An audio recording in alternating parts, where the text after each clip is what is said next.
الحمد للہ رب العالمین والصلاة والسلام علی خاتم النبیین اما بعد فاعوذ باللہ من الشیطان الرجیم بسم اللہ الرحمن الرحیم الصلاة والسلام علیک یا رسول اللہ وعلی آلک واصحابک یا حبیب اللہ الصلاة والسلام علیک یا نبی اللہ وعلی آلک واصحابک یا نور اللہ۔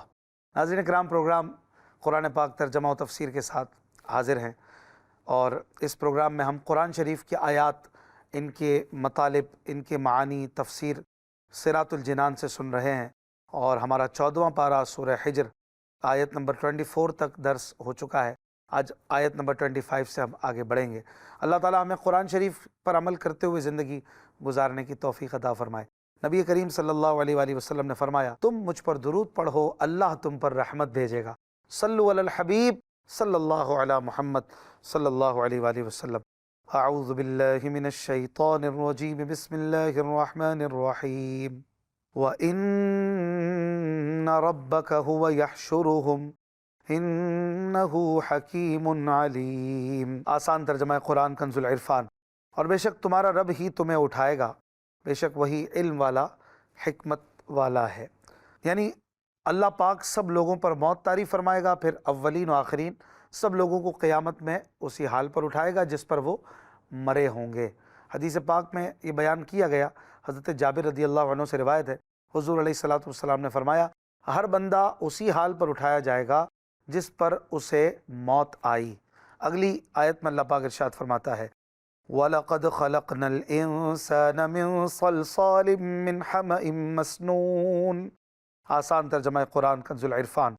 اور بے شک ہم نے انسان کو خشک بجتی ہوئی مٹی سے بنایا، جو ایسے سیاہ گارے کی تھی جس سے بو آتی تھی۔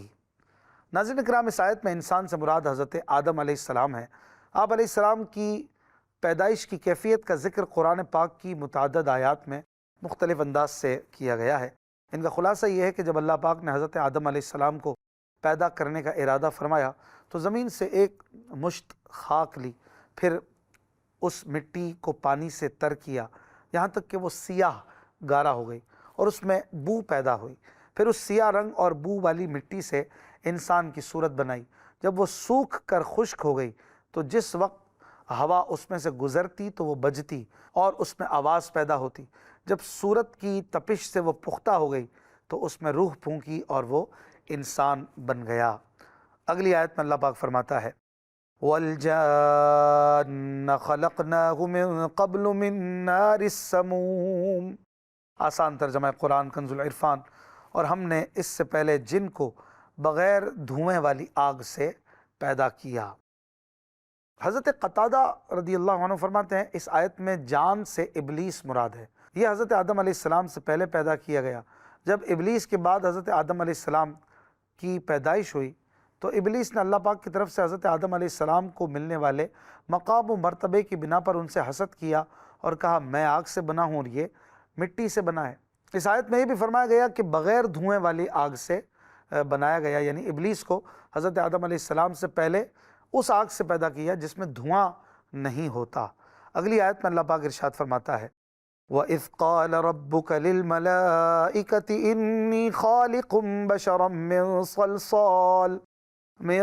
صَلْصَالٍ مِّنْ حَمَإٍ مَّسْنُونٍ۔ آسان ترجمہ قرآن کنز العرفان۔ اور یاد کرو جب تمہارے رب نے فرشتوں سے فرمایا کہ میں ایک آدمی کو بجتی ہوئی مٹی سے پیدا کرنے والا ہوں، جو مٹی بدبودار سیاہ گارے کی ہے۔ ناظرین اکرام، اس سے پہلی آیت میں اللہ پاک نے حضرت آدم علیہ السلام کی پیدائش کا ذکر فرمایا، اور اب ان کی پیدائش کے تفصیلی واقعے کو بیان کیا جا رہا ہے، اور یہ اس سے پہلے بھی سورہ بقرہ، سورہ اعراف میں گزر چکا ہے۔ آگے ارشاد فرماتا ہے، فَإِذَا سَوَّيْتُهُ وَنَفَخْتُ فِيهِ مِن رُّوحِي فَقَعُوا لَهُ سَاجِدِينَ۔ آسان ترجمہ قرآن کنز العرفان۔ تو جب میں اسے ٹھیک کر لوں اور میں اپنی طرف کی خاص معزز روح اس میں پھونک دوں تو اس کے لیے سجدے میں گر جانا۔ ناظرین اکرام، اس آیت میں اللہ تبارک و تعالیٰ نے حضرت آدم علیہ السلام کی روح کو اپنی طرف ان کی عزت و تکریم کے طور پر منسوب فرمایا، جیسے کہا جاتا ہے بیت اللہ، ناقۃ اللہ، عبد اللہ۔ پھر فرشتوں سے فرمایا کہ جب وہ پیدا ہو جائیں تو ان کے لیے سجدے میں گر جانا۔ یہ اللہ پاک کی طرف سے فرشتوں کو حکم تھا کہ وہ سجدہ کریں، اور یہ سجدہ سجدہ تعظیمی تھا، عبادت کا سجدہ نہیں تھا۔ یاد رہے کہ یہ آیت اور اس سے اگلی آیت اس امت کے لوگوں کے لیے سجدہ تعظیمی کے جواز کی دلیل نہیں بن سکتی۔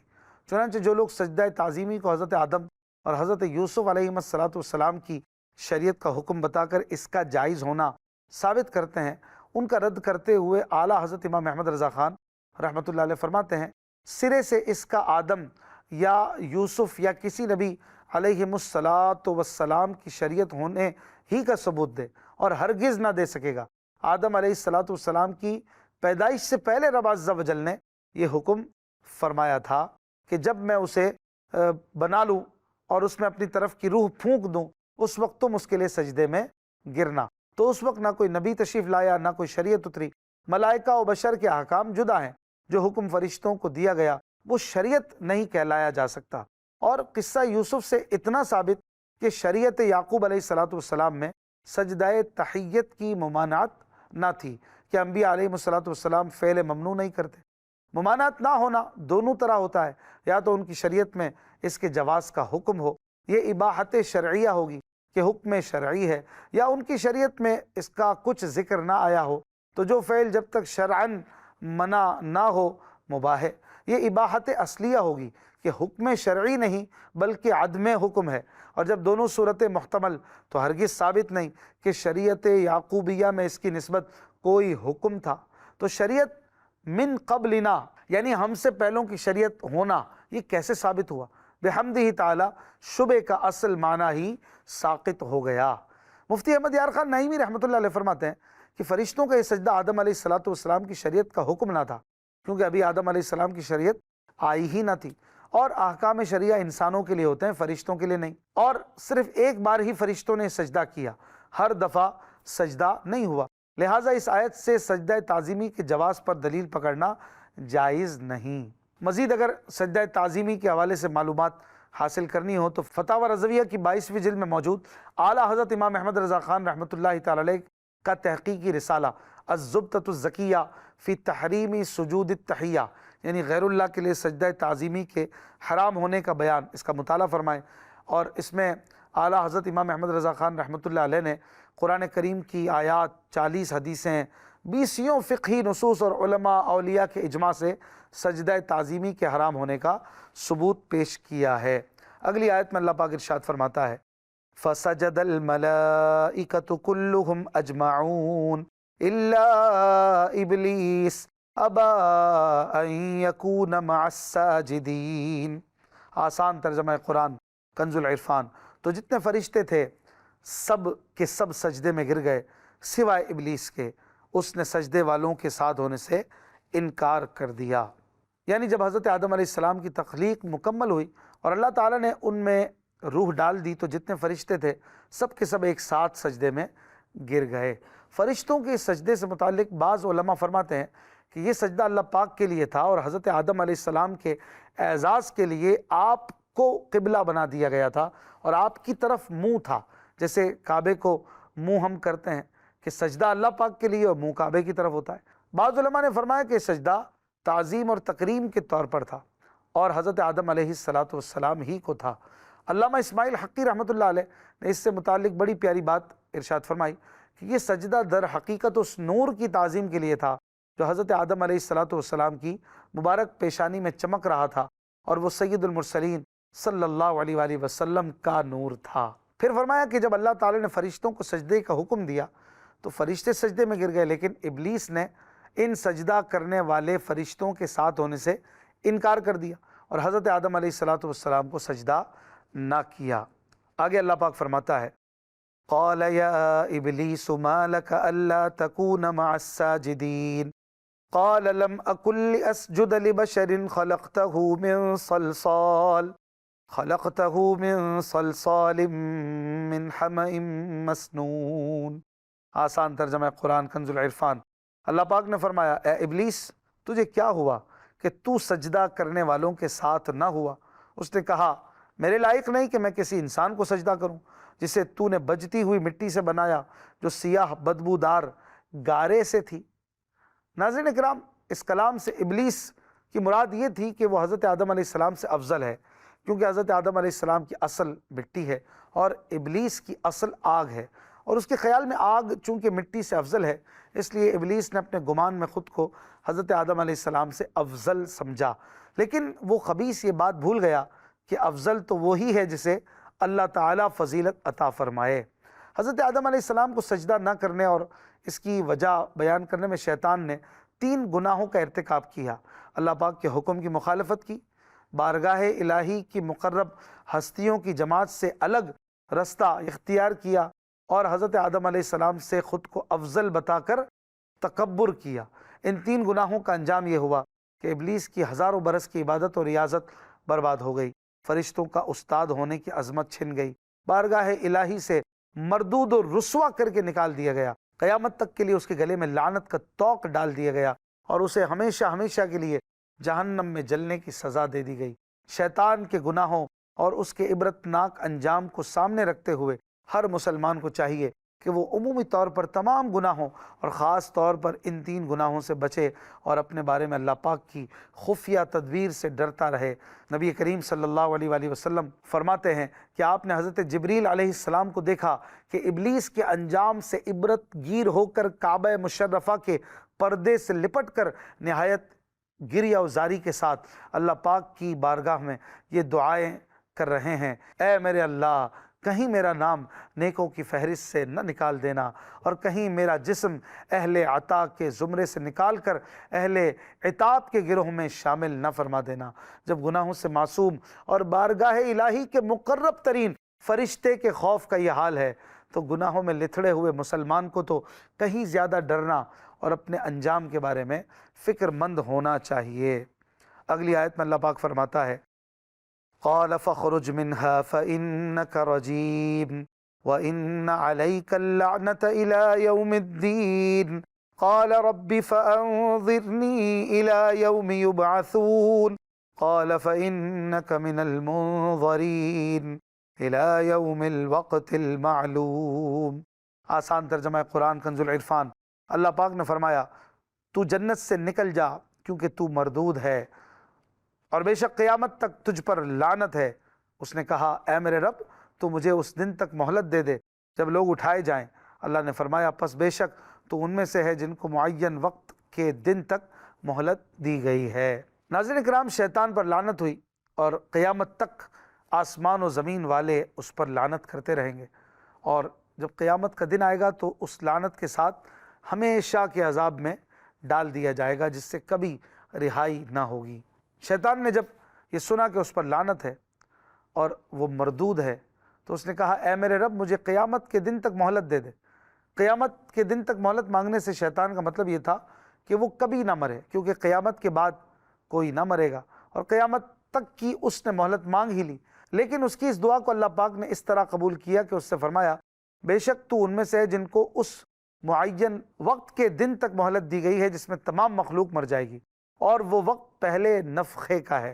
تو شیطان کے مردہ رہنے کی مدت پہلے نفخے سے دوسرے نفخے تک 40 سال ہے، اور اس کو اس قدر مہلت دینا اس کے اکرام کے لیے نہیں بلکہ اس کی بلا، شقاوت اور عذاب کی زیادتی کے لیے ہے۔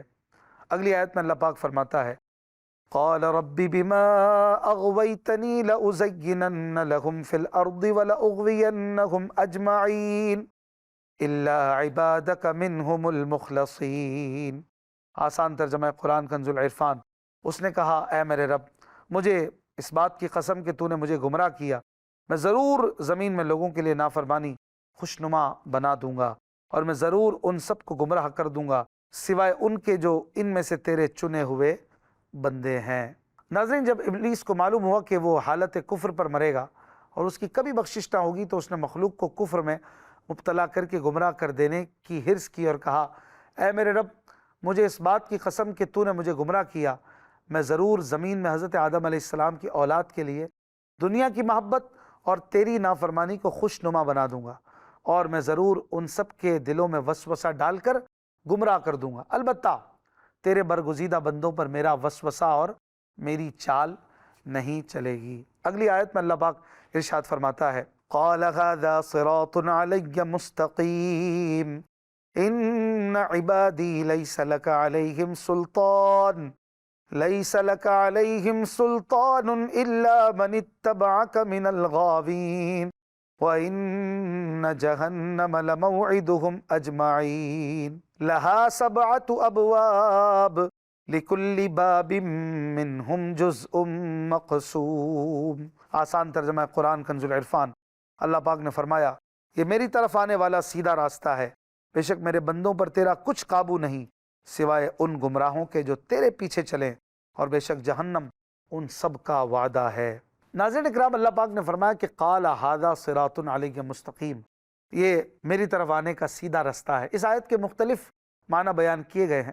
حضرت عمر رضی اللہ عنہ فرماتے ہیں اس آیت کا مطلب یہ ہے کہ یہ راستہ اپنے اوپر چلنے والے کو سیدھا چلاتا ہے، یہاں تک کہ اس پر چل کر وہ جنت میں پہنچ جاتا ہے۔ بعض مفسرین کے نزدیک اس آیت کا مطلب یہ ہے کہ دلائل کے ساتھ لوگوں کی سیدھے راستے کی طرف رہنمائی کرنا ہمارے ذمہ ہے۔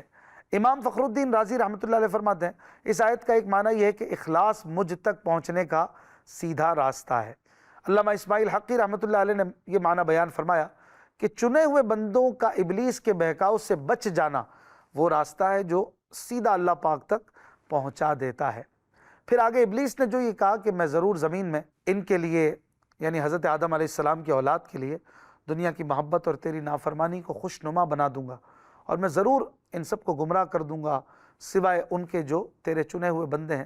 اس کا مطلب بھی یہ نہیں کہ ابلیس انہیں جبری طور پر یا زبردستی اپنا پیروکار بنا لے گا، بلکہ مراد یہ ہے کہ لوگ خود اپنے اختیار سے اس کی پیروی کریں گے۔ اسی وجہ سے دوسری آیت میں وضاحت ہے کہ قیامت کے دن ابلیس کہے گا وَمَا كَانَ لِي عَلَيْكُم مِّن سُلْطَانٍ إِلَّا أَن دَعَوْتُكُمْ فَاسْتَجَبْتُمْ لِي، مجھے تم پر کوئی زبردستی نہیں تھی مگر یہی کہ میں نے تمہیں بلایا تو تم نے میری بات مان لی۔ پھر فرمایا وَإِنَّ جَهَنَّمَ لَمَوْعِدُهُمْ أَجْمَعِينَ، بے شک جہنم ابلیس اور اس کے پیروکاروں کے لیے سب کے لیے عذاب کے وعدے کی جگہ ہے۔ پھر فرمایا کہ اس کے 7 دروازے ہیں، ہر دروازے کے لیے ان میں سے ایک ایک حصہ تقسیم کیا ہوا ہے، اور یہ جہنم کے 7 طبقات کو درکات بھی کہتے ہیں، اور ہر طبقے کا ایک دروازہ ہے۔ پہلا طبقہ جہنم، دوسرا طبقہ لوا، تیسرا طبقہ حطمہ، چوتھا طبقہ سعیر، پانچواں طبقہ سقر، چھٹا طبقہ جہیم، اور 7واں طبقہ ہاویہ ہے۔ ہر دروازے کے لیے فرمانا اس سے مراد یہ ہے کہ اللہ تعالیٰ نے ابلیس کی پیروی کرنے والوں کو 7 حصوں میں تقسیم فرما دیا ہے، ان میں سے ہر ایک کے لیے جہنم کا الگ الگ طبقہ اور الگ الگ دروازہ ہے۔ اس کی وجہ یہ ہے کہ کفر کے مراتب چونکہ مختلف ہیں، اس لیے جہنم میں بھی ان کے مرتبے مختلف ہوں گے۔ اللہ پاک سے دعا ہے کہ وہ ہمیں قرآن پاک سمجھنے، اس پر عمل کرنے کی توفیق عطا فرمائے۔ زندگی رہی تو انشاءاللہ الکریم اگلے درس میں آیت نمبر 45 سے سنیں گے۔ اپنا خیال رکھیے گا۔ صلو علی الحبیب صلی اللہ علیہ محمد صلی اللہ علیہ وآلہ وسلم۔